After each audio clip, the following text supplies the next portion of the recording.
Hi folks, I'm Alan Watt, and this is Cutting Through the Matrix on the 27th of August 2017. Have you ever wondered what a lifetime is? What do they mean by a lifetime? And generally it means anything from 40 years of age or so, up to about 70 years of age, a lifetime. It's not long at all. It's amazing because we're humans, we need a lot of input into our minds to keep it awake, basically. And if we don't get enough input to keep us awake, we start daydreaming. That's what all the so-called experts are always studying, I would say. And therefore, you have not just books to keep us occupied. Very few folk read it today. There's television today, and video, and computerization, internet, and so on. And it's the same thing, though, because it's also a weapon. It's a tool and a weapon into your mind. And because you have this craving for input, basically, distractions and so on. And therefore, quite naturally, those who control the world, and we do have controllers, which you don't vote for, but they exist all right. And they make sure that you're given lots of things to occupy your minds. And also, as you're doing it, you're pretty well brainwashed. You're updated with your political correctness, what's next, what's new. And most folk will find it works awfully well on them. In fact, they question nothing at all if it's promoted from the top. But a lifetime is so short, really, isn't it? For us, as humans, we think it's a long... When you're young, it seems a long time. A lifetime, wow, I'll never get old, I'll never get to that age, and I'll never blah, blah, blah. It's strange that, though, isn't it? It's a built-in kind of survival mechanism and defense mechanism not to sit and fret or be depressed. Otherwise, you would. Your hair starts turning grey prematurely with the state of the world and all the rest of it. But our lifetimes tend to flash in when you think about it. And a good chunk of your lifetime is spent sleeping. Some more than others, even when they're walking. But that's another story. You'll find, though, that those who run the world and have it all sussed out with all their think tanks and their study groups that work on us all the time, and train us as well, they actually know how they can get different parts of their agenda, their ongoing, it's a never-ending story, their agenda through, and how many years it will take for each part of it. This all came from the industrial era and the big industrial systems that were in existence in the 1800s. When they brought in people for efficiency, they were experts in efficiency, supposedly, and they'd study the workers and find faster ways to do each part of the job. Time and motions, they used to call it, experts. Getting more out of you for the same amount of money. And that's going on to this present day, of course. But really, it didn't stop just with the workplace. It was meant to go into all of society. And from it, too, they knew that they could plan changes and make it happen throughout different generations. They could get a lot done in one lifetime, but they also knew that certain parts of the big agenda shouldn't be known to the public in any one particular generation. They didn't want blowback, so you simply say nothing about what's really going on, for instance. And the big boys, as I mentioned before, for instance, this strange group that has an inner party and an outer party called the Royal Institute for International Affairs - Council on Foreign Relations. And it's also got a European Institute for International Affairs for all the politicians in the EU Parliament. Now, to be in the group, actually, you have to have already sworn allegiance to having global governance. And so the same with the Council on Foreign Relations. This organization had members of the Communist Party, every kind of party you can imagine. In fact, they didn't care about dictators either. And they had them in their organizations as far back as the 60s, 1960s, and probably before too. They use all types of people that have got power in any particular government or nation, and they'll use them But the thing is, they must all swear allegiance to the global governance principle. And they work towards it generation by generation.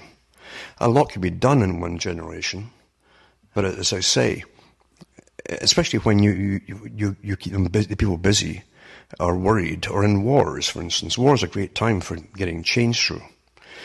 Carroll Quigley said you can get more done on a social level, a scale, with change in 5 years of war than 50 years of peace, where you simply are left to use propaganda and marketing to convince the public to change their ways or behave this way or that way or whatever.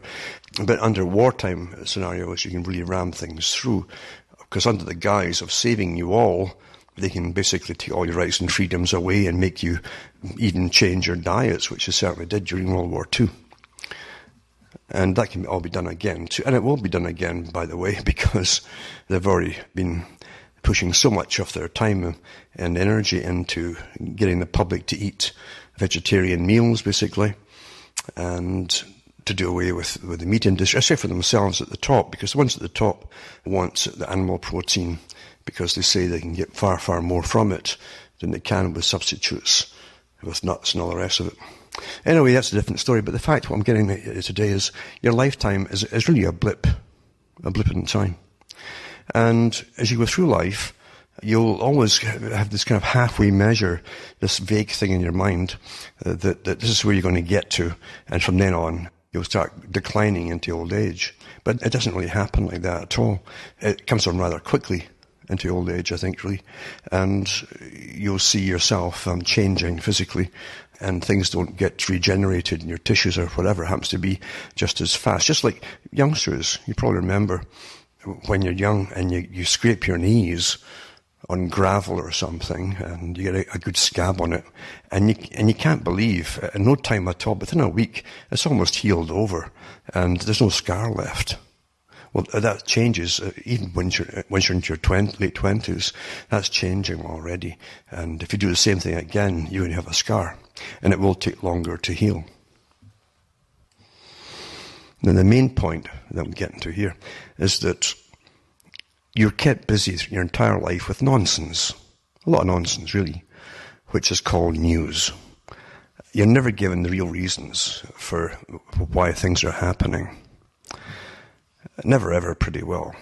Occasionally they'll tell you something which is obvious, like you're at war. And you'll know that when people start dying off around you that you know, and so things like that. But apart from that, the rest of it is either spin or slanted news, and most of it is actually slanted to give you a basic acknowledgement that something is happening in that particular direction, but they'll put a spin on it as to why it's actually happening. That's very common, because you're not supposed to know the whole story to anything.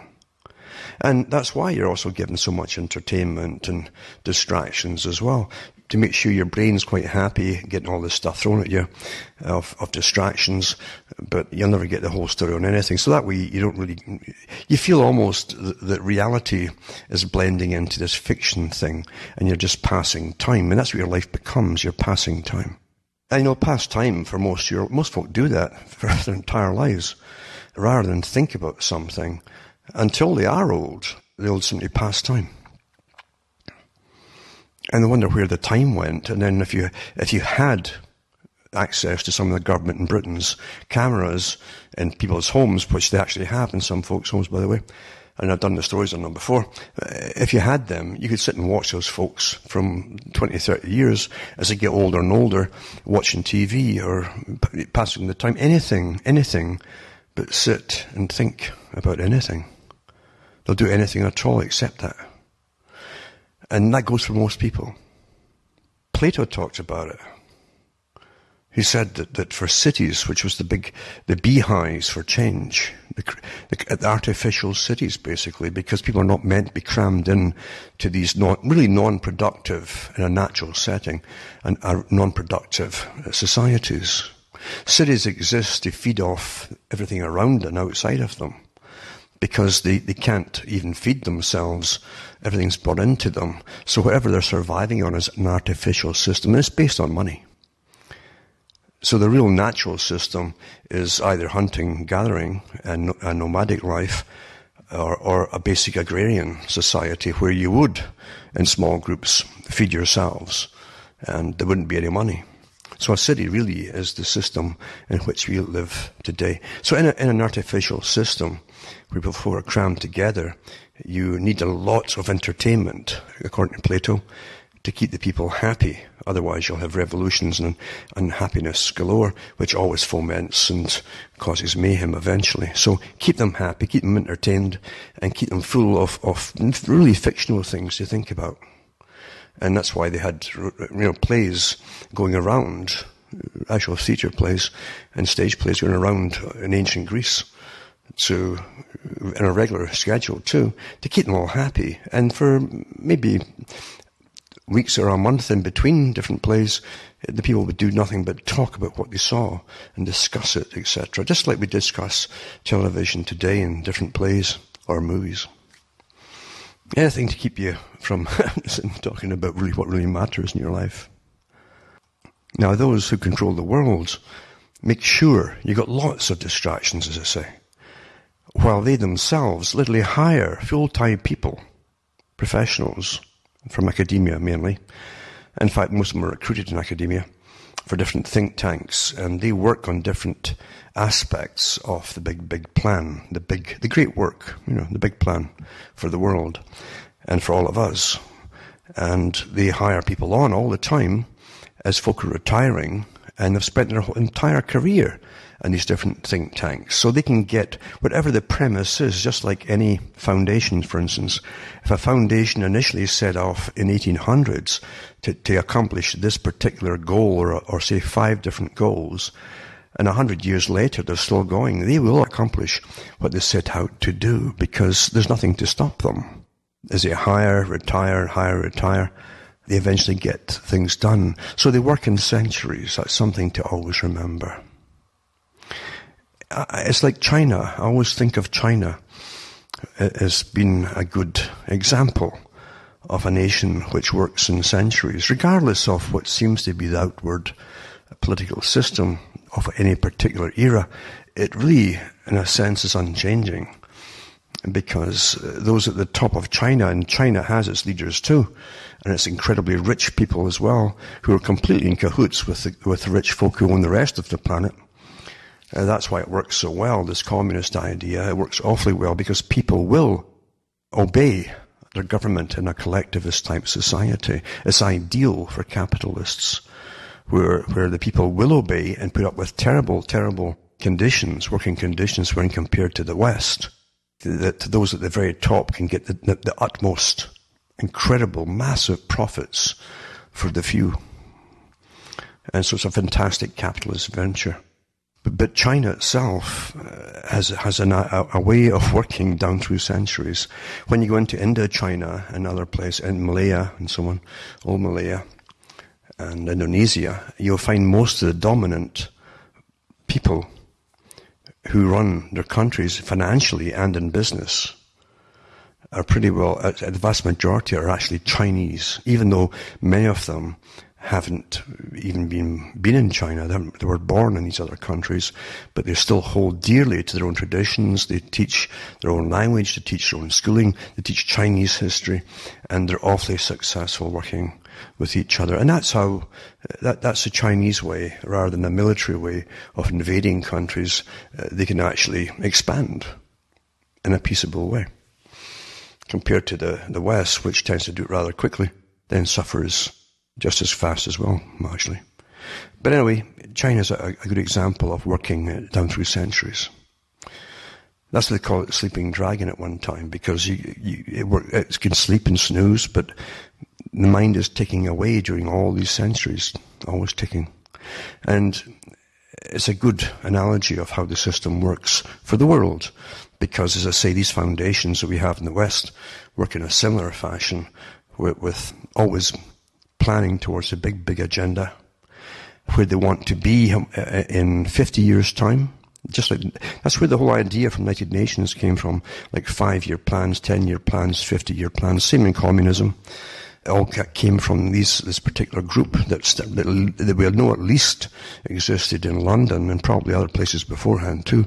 But in London in the 1800s and into the 20th century, the Royal Institute for International Affairs, there was the Lord Alfred Milner group before that literally ran a world empire, using government, using the taxpayers to fund it all, and reaping the harvest and the profit for themselves. It's a club, a very wealthy club, with international bankers of the London Square Mile, the City of London, involved in it too. Nothing has changed, by the way. That's what really runs the world.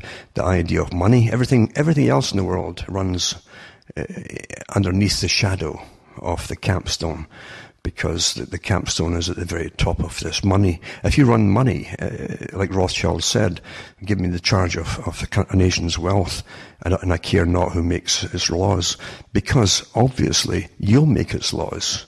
If every government is coming to you to borrow from you, you can put in your little caveats and say, well, I'll give you this if, but here's what you'll do, and blah, blah, blah. So you're the boss, really. That's as simple as that. And during the 1800s, Britain really ran a good part of the empire.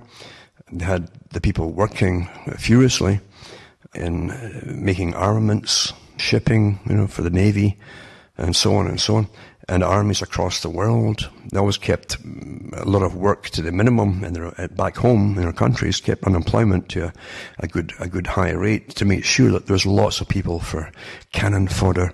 And they'd send them across the whole planet to police the world, as they say. But really it was armies. And they would conquer the world for their masters. And they were all... The beautiful thing is, when you're in a nation, any nation, you're taught that you're living in the greatest country in the world. It doesn't matter what country it is. They'll tell you, those who own the country, that you're living the best one in the whole planet. Bertrand Russell affirmed this basically in one of his books. He said the same thing. He said that every nation will tell its people they live in the best country in the world with the best health care and the best this and the best that. And they'll believe it simply because no one else has told them anything different.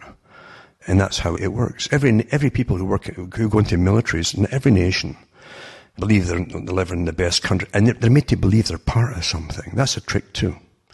Bring the ordinary folk in as a foot soldier, or whatever it happens to be, and make them feel proud and respectable, and they're part of something big. And for the first time in their lives, they feel like they're somebody. That's like the ad says, be somebody, be all that you can be. It's very clever, really. So much so that you'll give your life for it, even though you shouldn't be in the countries around the world that you are in. You never say, why am I here? And who benefits? And then the taxpayers pay your salaries, pay for all the upkeep of the military, from shoelaces all the way up to wherever it happens to be. And the taxpayers handed the tab back home for railroads across the world, to make sure that all the raw resources come out for the big corporations that exist in your countries, because that's really who are at the top there, with the bankers or the big corporations. No secret at all, in fact, but it's fascinating to actually understand it and actually live through a good part of it happening and watching it happen, still today. Plus, who benefits? You always say, who benefits? There's always someone benefits. Don't think that your nation is never at war with some country because they're bad people, like they tell you, they're bad. Like George Bush Jr. said about Saddam. Well, he had nothing to do, actually, with 9/11, but we took him out anyway because he's a bad man. And so that was the excuse for supposedly. But it wasn't. That wasn't the real reason. Of course it wasn't. Who benefits from, in that area, who benefits? It's quite simple. And never mind the companies and corporations too, but who benefits? And you'll find too that Kissinger talks about really putting people back to the Stone Age, so destroying them from first world countries in a sense, at least in the Arab Kingdom, until they'd be no longer a threat to anybody. They would never get back together again under a government which they'd agree upon. So you keep them stirred up. And that's happened in all the countries they had on the list at the PNAC group. So as I say, but there's always other people benefit too. Back in the 90s and then into the 2003 or 4, I put out some of the stories from Britain, for instance, and they showed you, they had articles and diagrams of pipelines they wanted to put through the entire Middle East for private corporations. And naturally, those people who were shouting loudest for the wars and so on just happened to work for the big corporations and they reap the harvest. Nothing changes. Nothing changes. Whether you're taking stuff out of India under the British regime in the 1800s, late 1800s, or you're taking it out of the Middle East under oil or natural gas, whatever it happens to be, nothing really changes. But the fact is, big corporations, I mean big ones, run the world underneath still the shadow of the capstone. And the capstone has the money boys at the very, very top. And the money boys really is a small club at the very top. And yeah, a lot of them are often related to each other. And that's standard too. Even in government, you'll find that in high civil service, they like to employ relatives and children who've grown up of previous civil servants. They can trust them more. It's the same thing with the money boys as well. You have the money families, naturally, who are completely intermarried and keep the money together. But it's always to keep the big secrets together too. They don't want the public or anybody else knowing the fact that the whole thing's a con game. And of course it's a con game. If you could live quite happily back in, say, 1950 on maybe £10 a week, that's pretty good actually. Actually, that's quite a lot by then. And now you need almost about £800 to £1,000 per month. Come on, it's a joke. They keep your money becomes like the lira, or the peso, and you think it's quite natural. Why? Because they keep no one said. Those figures of authority don't say this is unnatural and ridiculous. If you don't say it, then you think it must be natural. That you need more and more of these numbers, whether it's electronic or paper or plastic today, doesn't make any difference. You need more and more of them to pay for the same amount of goods. Every year it goes up and up. And you think that's quite normal. What a trick, eh? But getting back to the big system, your lifetime is a short time. And yet those at the very top will accomplish a lot in your lifetime. And it isn't until you look back and say, my God, they did this and this and this and this and this and this and this and this and this. And you paid for it all pretty well. Generally, if it's war or whatever it happens to be, you paid for it. And you pay through your taxes. You pay when the banks plunder you. And they're given permission to plunder you. And they keep, and it's going to get more and more and more as the inflation goes up and up and up. And the next one will be bail-ins, where they simply take your money from the bank and steal it. And that's been made to be quite legal today. That tells you a lot about your government and the actual system you're living under, when they can actually legitimize via a private club that belongs to the Royal Institute for International Affairs.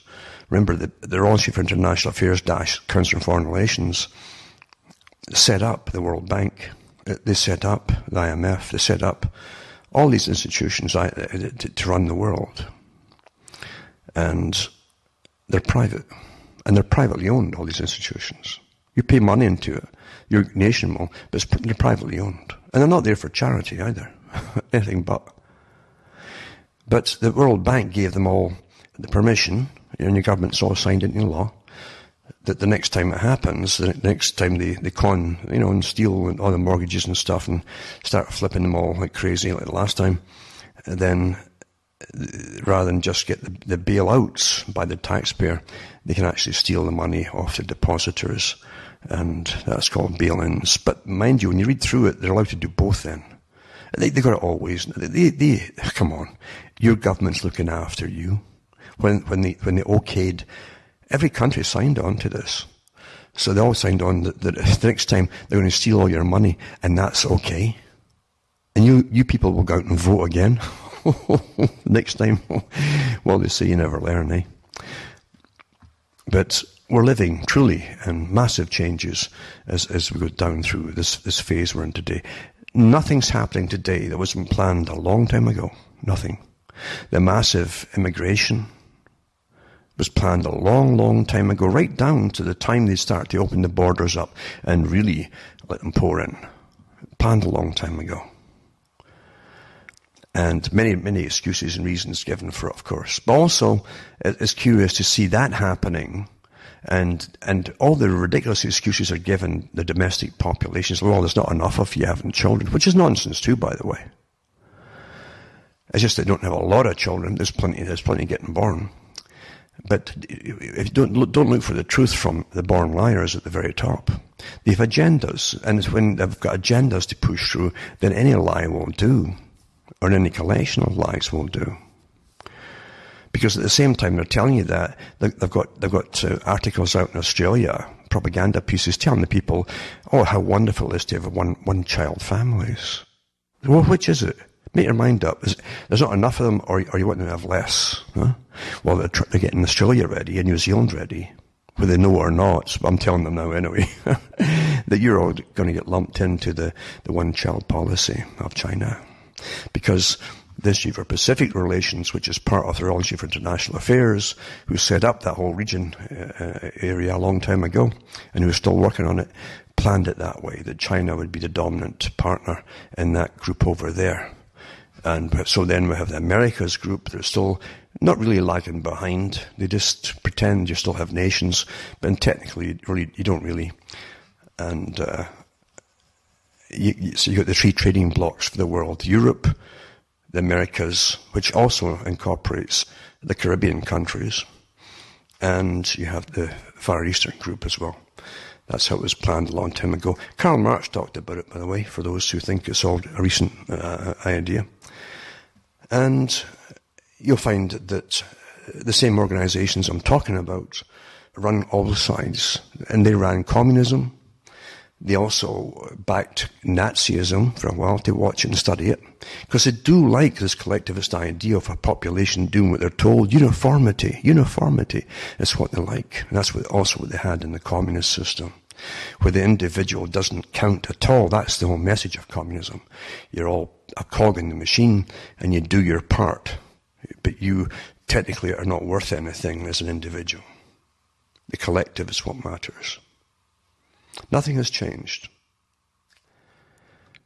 So unfortunately, very few folk think through their life as they're living it. Never mind look back in the past and try to work things out as to why things happened in a certain way. Very few folk do that today. That's something you always find if you're a thinker, and there's thinkers out there, all right, but you'll often find that you expect others to be the same as yourself, but they're not. There are the perfectly conditioned out there who are quite happy with everything, no matter what kind of system they live in, or any country. You'll find happy folk in all of them. And you'll find the morose type as well, and you'll find, but really, there's very few folk sit and really think, and who are really aware of what's happening. Most folk get caught up in the movements which those at the top have created for you to fall into, where it's to agitate as a group or whatever. Most folk, that's the only time they think they get involved in what they think is reality, when they're getting used. And there's no shortage of them getting used. You'll notice that.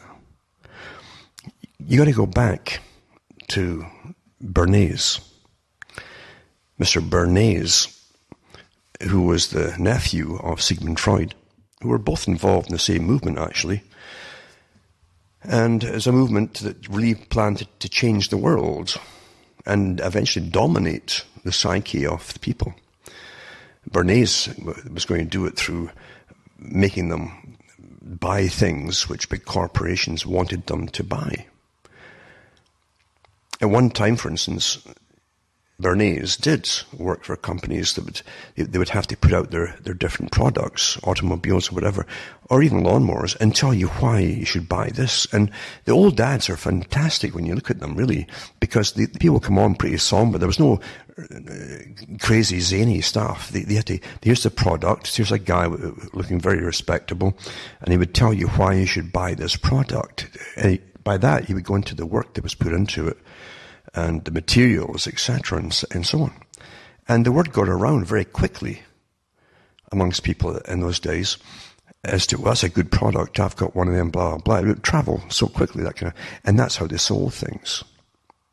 And they made good profits. The companies made good profits. But when Bernays got involved in it, he says, no, rather than make good products to suit the people, alter the people to suit your product. And that's when they started selling you fantasies with inferior junk used in whatever it was they were selling you. And they sold you the fantasies until a toothbrush and toothpaste gives you an orgasm. And everybody's smiling and happy. Wow, whoa. And so use sex for everything. And as they're doing that and selling you fantasies, right down to the present day, look at how the vehicles and everything else have gone down to junk. Massive profits to sell everything. Massive profits. Like never before. Because everything that used to be made of metal is pretty well made of plastic now. And we accept that. So we've been changed to suit the product. Isn't that amazing? Isn't that amazing?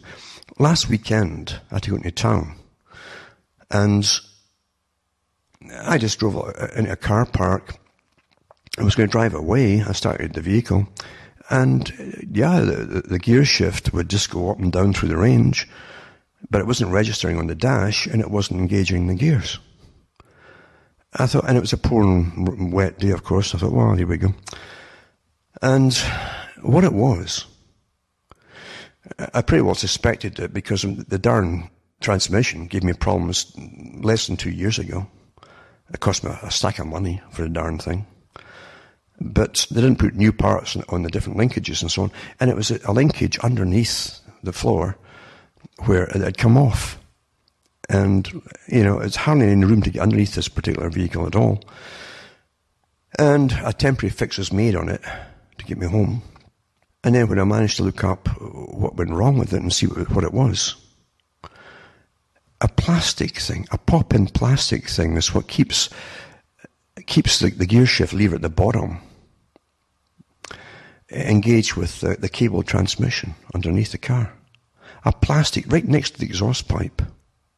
Plastic. And it's such a common thing to happen. The plastic eventually busts off and probably melts or breaks and crumbles as it gets hot and cold, and away it goes. Underneath the vehicle too, where they get salt and everything else in the winter. Huh? But everywhere you look in the vehicle, where they could have used metal, they've used darn plastic. And you wonder why the gulf between the ultra-rich and the ordinary folk has been it's beyond a chasm or beyond the Grand Canyon today. Because they've never made profits like they make today. Since so many of the parts are made in China. I'm sure the plastic parts of this sort of thing are too. And, the poor idiot that has the car has to pay through the nose for ridiculous cheapening of all the parts that should be made to last for years and years and years. But we accept it, don't we? And I can remember that. It's only the last 15 years it really sped up. This idea of accepting the fact that, your vacuum cleaner is now all plastic. And, it'll last you maybe a year or 2 years and bust and you throw it in the garbage. And you start to accept that as normal. So Bernays is right. You train the public to suit your product. Everything's like this today. And believe you me, it's not a difficult thing when you understand psychology and behaviorism. It's not difficult if you've got the right resources and means of communicating to the public, and all do today with mass communication, to change the whole of society's behavior in a certain one way or another. It's quite easy, actually. Quite easy. Now, it's the same thing with all these hidden forces, as Freud called them and Bernays called them, psychic forces that are under the surface of the consciousness, but always stimulating you, motivating you to do things impulsive and so on. Always working, and often at odds with each other too, and having conflict. So you buy something to make yourself happy, etc., etc. So by understanding all that, you can make folk happy as well, till they'll start buying stuff. And every ad is based on fear, generally. Fear of getting old or getting wrinkles or getting something. Here's how you prevent it, here's how you prevent it, here's how. And same with the medical industry. They're always selling their big pharma products on television now, apparently. And then if people are expected to go to doctors and demand these miracle drugs, which of course is another con. And the same with alternate medical thing too, or herbalism or whatever. This could happen to you if you don't eat this or don't take that, or supplement yourself with that and you'll die. And that's how you make your sale. It's very easy. Fear is the biggest motivator of all. Now that's also why they keep all the wars going and the threats of bankruptcy and collapsing economies and wars of all kinds. Terrorism, of course, is good for it. And that's why they can take and plunder you of all your rights and freedoms, which they have done, actually, very successfully, until the folk have settled in and they accept it. It's quite amazing to understand it, really. It's amazing to see it in effect, and how folk don't really care now. They give out all their personal data at checkout counters and with whole queues of people behind them listening to them, and it's all quite normal to them now. They've already given up everything that mattered, and once you do it once, then it's easier the next time, until it's just not a formality. And that's how you're being trained. Quite fascinating, really. But just like the junk they put in the car now, instead of using metal where they should have metal, and making things last, and well, getting back to that one vehicle, I mean, it's so common that they have little video clips on it now, and how to repair this darn thing with their cheap little plastic pop-in things that keep the darn thing together. But you can imagine how many people, not just with this one make of vehicle, but with a whole range of them now, end up having to pay maybe $1,200 to $1,400 to have it picked up and towed off to some place, because that's what they charge up here. And then you have to get a taxi home, and then another taxi back in if the thing's been repaired, you know.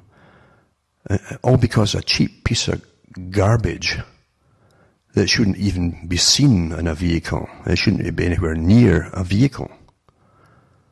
And there's no comeback for all this stuff for the public. There really isn't.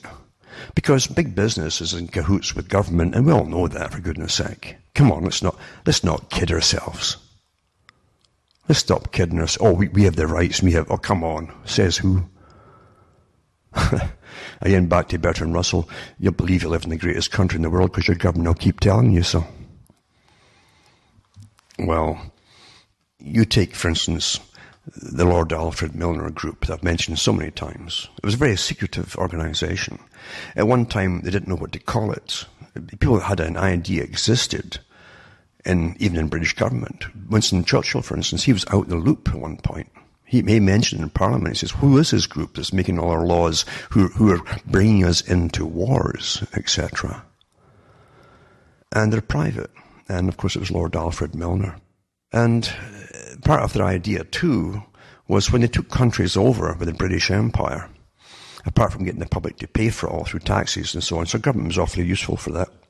And then the government also had different propaganda departments to make you feel your country was doing it out of charity. They were helping the poor people in backward countries. You know, that's what they would tell the people. And so, as they plundered them, really, for all the resources, a handful, really, of massive corporations, even off that day, ran the whole darn system. Quite some. I've even heard people say, well, if Britain hadn't done it, somebody else would have. And they're quite right. They would have. Because it's a worldwide organization, the Milner Group. And their idea was to create a world government based on the same system, which had worked awfully well on the British folk who hadn't a clue, calling it democracy. And the British folk had no idea that they really did swallow this great propaganda that somehow, even the working class, we were over in those countries helping the poor souls and bringing civilized, and all that rubbish, you know, as, again, the small group that ran all these corporations just plundered these countries financially. Quite something.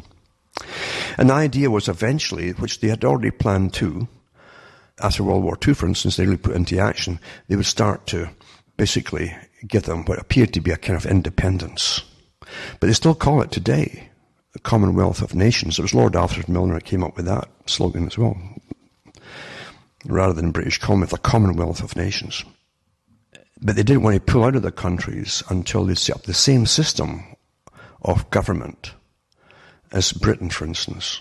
And again, still linked with Britain with so many different ties. Eventually, they brought the US in to its full extent with World War II. And then after that, they gave the US the job of supplying the militaries and the tax money and so on, because Britain was completely wrung out dry. But not the guys who ran the corporations. Countries are awfully handy for these guys who go down through time managing international corporations. Now just think back a little bit, not too far for those who are younger, but you can look at that, what you've been taught about communism. The idea, again, it was called the Great Experiment, the second one, because the first one was America, the Great Experiment. Could people, under the guise, in the early phase, actually manage to look after themselves without killing each other, etc.? It didn't take long to prove that it's quite easy to get them killing each other. And they moved on later on to the communist, the Bolshevik idea, which was the second experiment, where the so-called technocratic elite would run the world under a collectivist type system, and everything would be in the hands of the state or the central government. And because people were too stupid and selfish to manage life themselves, they'd have to be forced to work together for the greater good.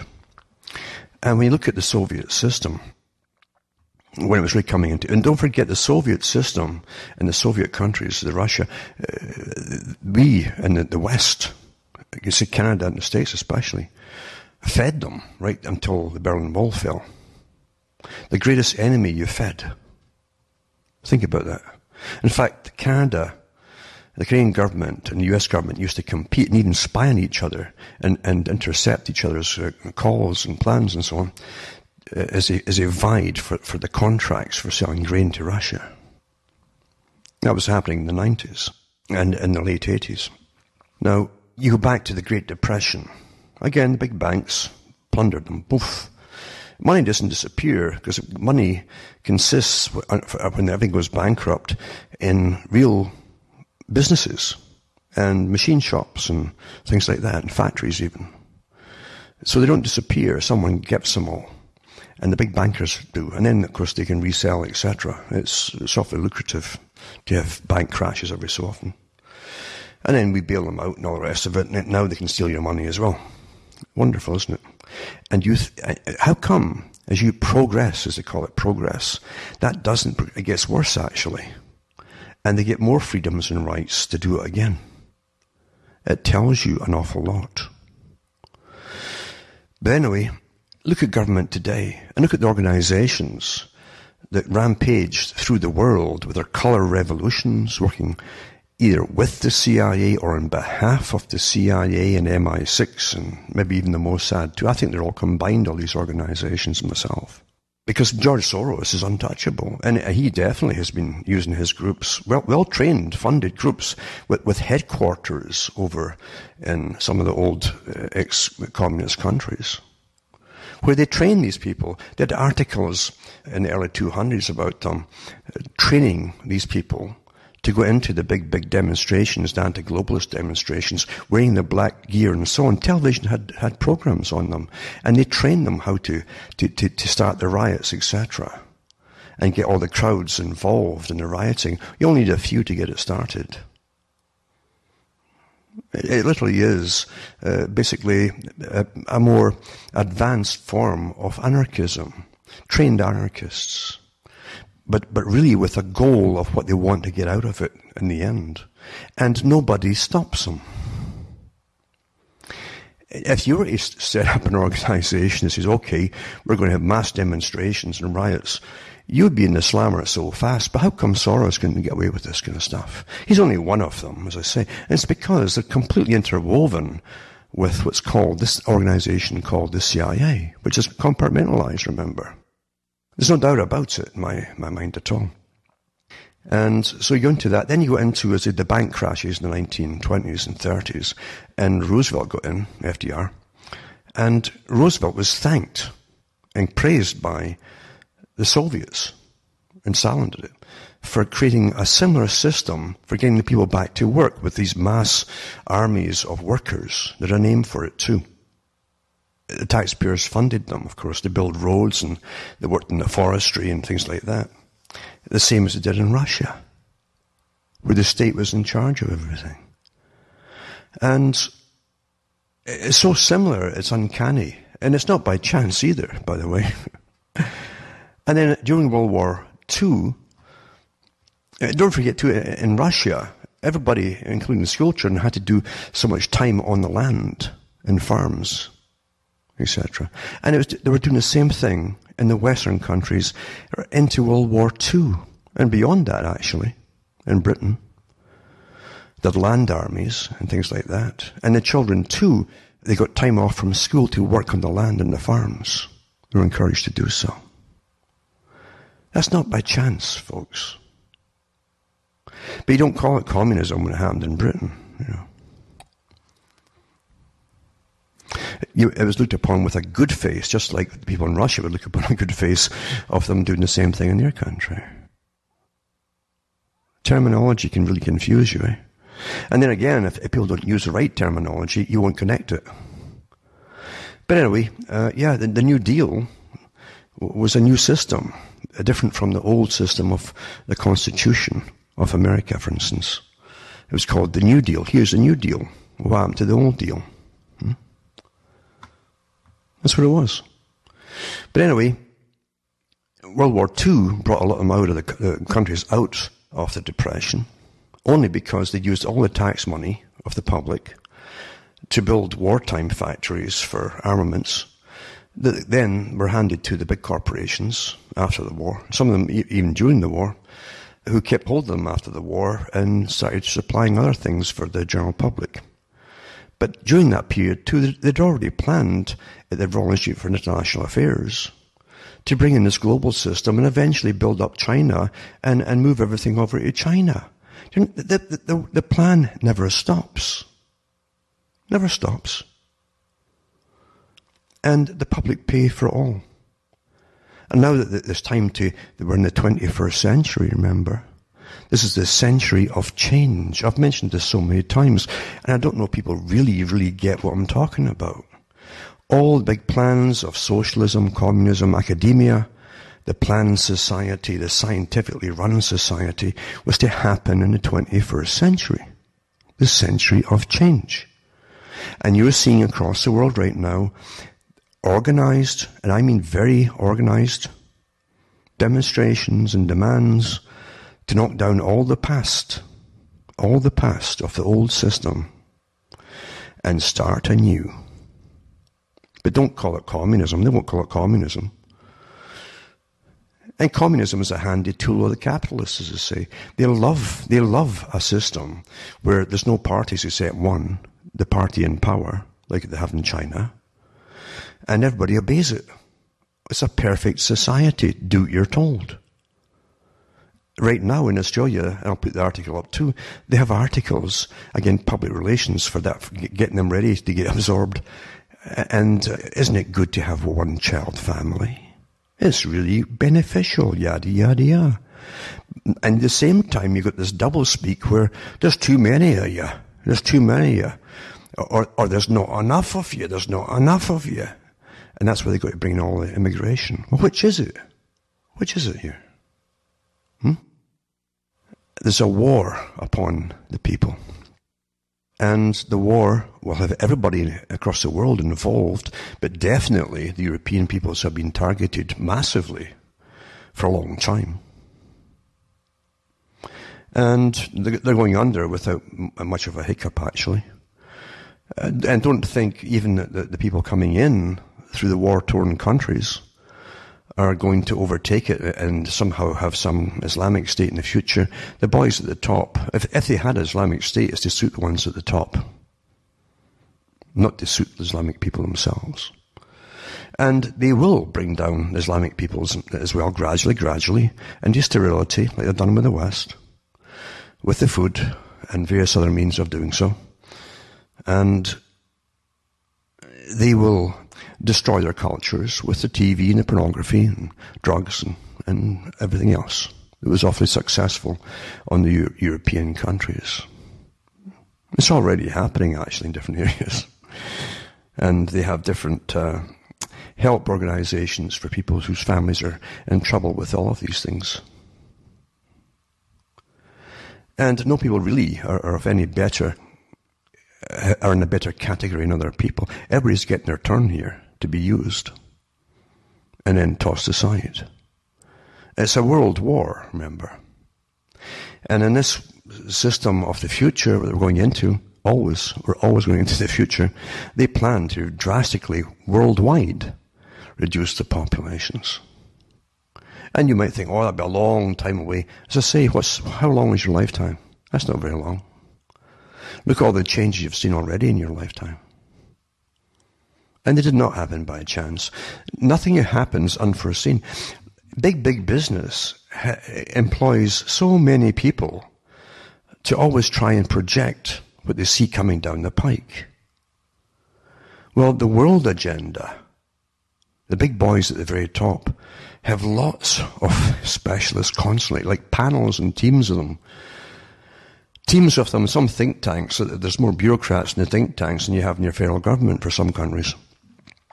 Literally looking down the road to make sure that everything they plan will come to pass in its good time.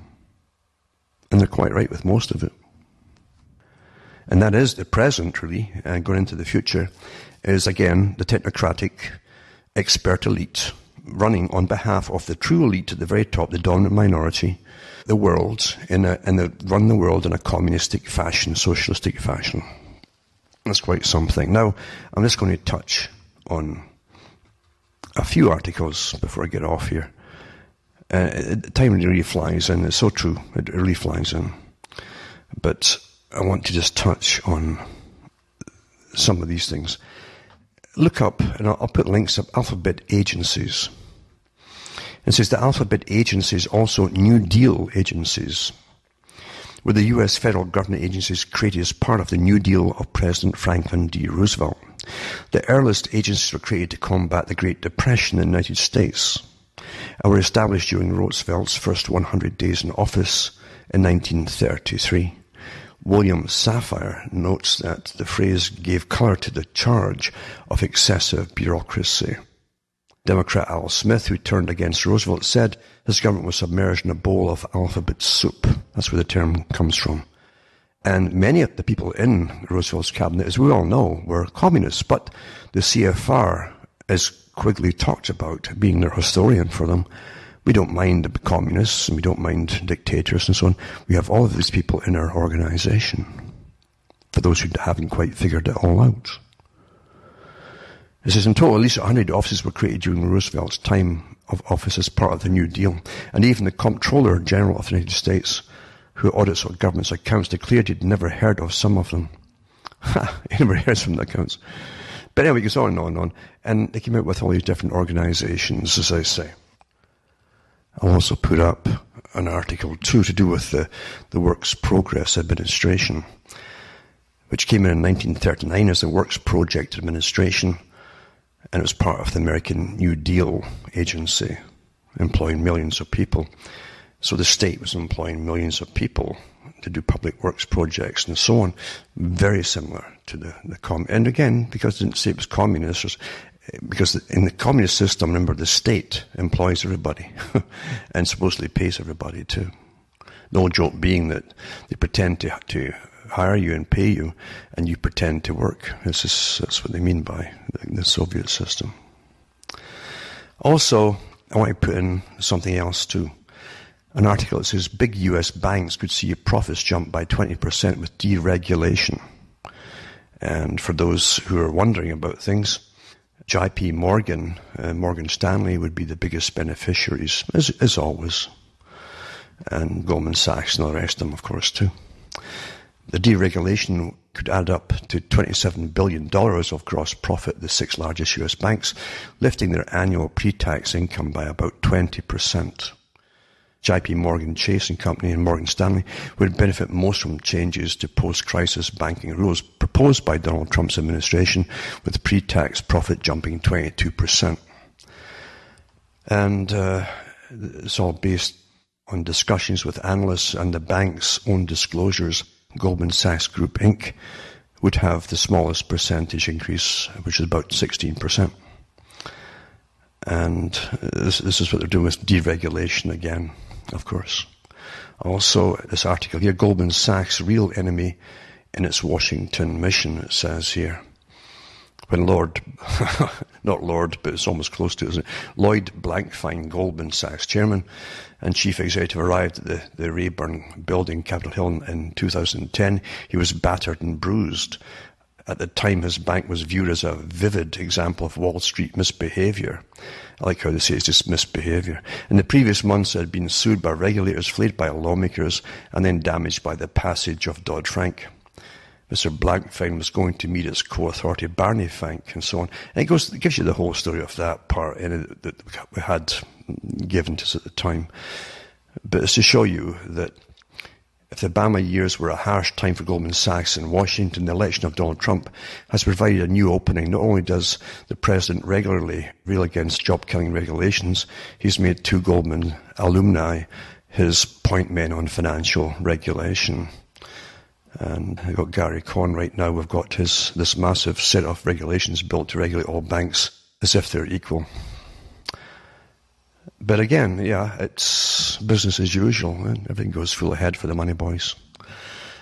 Another one too, it says former Goldman Sachs executive hedge fund CEO Steve Mnuchin was confirmed as a new Secretary of the Treasury Monday with 53 to 47 votes. Over the years, he's been a Hollywood producer and a Democrat donor who's faced some controversy. And it goes through some of his history here at the CIT group and so on. It's interesting, too, that he's pretty well everything they want at the top, but he's also a skull and bonesman as well, naturally, you know. We're still run by the same organizations they've been talking about for years. And it doesn't change. It really doesn't change. I'll put up the article too. Is one child enough for Australians as we get them ready for, big changes again? And that's about it for tonight, I guess, because we're running out of time. It's astonishing, though, isn't it, that when you really see what really is going on, it's the same things that have always been going on. This is what's going on. And the same boys and gals in charge of it all, of course. That's how the world really, really is. As they give us distractions and they give us little preparatory riots for the Agenda 21 and for the agenda for the 21st century and the century of change, where all these things eventually will be put through into this globalistic planned society where everyone will be working and living in some kind of collectivist system inside their overcrowded, designated parts of the cities. And it's all to come this way. It's all planned this way by our betters, our masters, the ones who bring us the great wars and all that, and who benefit from it too, and who get all those in academia to spin it off with their think tanks into palatable fairy stories for us all to believe in. From myself, Alan Watt from Ontario, Canada, it's good night to me. Your God or your gods go with you.